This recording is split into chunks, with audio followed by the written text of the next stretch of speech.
am Christy Britton, Executive Director of Tennessee Valley Art Association, and we are at the Tennessee Valley Museum of Art. And Tennessee Valley Art Association is the Ritz Theater and the Tennessee Valley Museum of Art.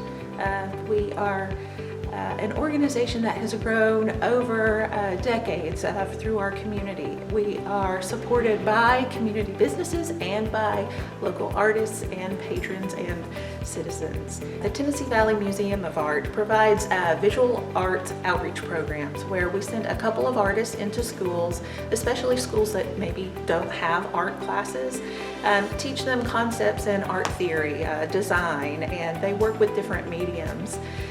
They work in different age groups, and throughout those 6 weeks, the children are producing different artworks that then come back to the museum and are put on display.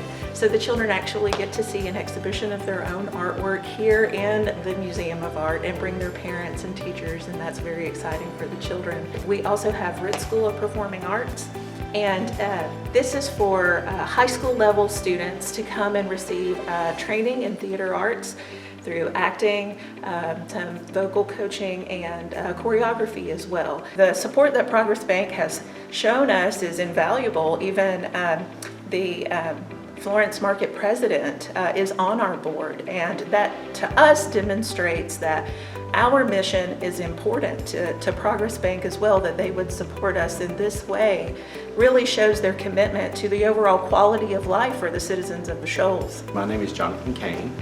I am the curator of exhibitions here at Tennessee Valley Museum of Art. We're part of Tennessee Valley Art Association. It's sort of our mother umbrella. My job is to help form the exhibits, to think about how we're going to display the exhibits, installation, working with the different artists, contracts, that sort of thing. So it's really, my job is to kind of form how we're going to present these stories of these artists and their work. So when kids come in the museum, it can look like total bedlam. That's just part of it. I mean, the excitement and the energy, you don't want to tamp that down, but we do immediately generally come into this room. This is our education gallery, and we have a large carpet in the middle of the room, which we refer to as our flying carpet, so that's appropriate, especially for the littles. And we tell them that they can't go on their adventure until we kind of all get situated on the carpet. And then we talk about museum etiquette, you know, why we don't touch and how we take turns asking questions and why is a museum important.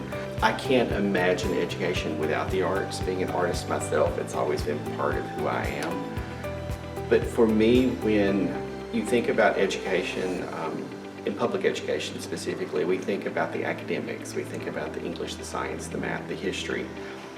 But people don't appreciate the fact that all arts, whether it's dance, theater, music, singing, whatever, all have history, science, math, and English worked into them. And so I think it's just sort of hand in hand. Everything has a value, everything has its place. And to me, not having arts education as part of a student's learning experience, you've really left a major part of that experience and growth on the table. My name is Stephanie Vickers. I am the Arts Integration Coordinator for the Tennessee Valley Art Association and the Ritz Performing School for the Arts. The Performance School has been around for many years. It was started to implement arts teaching, mostly theater, dance, and choreography or voice, any of those choices, for children who had high schools that didn't have arts programs. The impact that this has on the teenagers, and I should say that they are teenagers at this point, although we would like to broaden our school for middle school perhaps in the future. They're going through so much in life, and there's a lot of changes. There's a lot of relationships that they're trying to navigate. And the way what theater can do is it provides a safe space for them to explore who they are.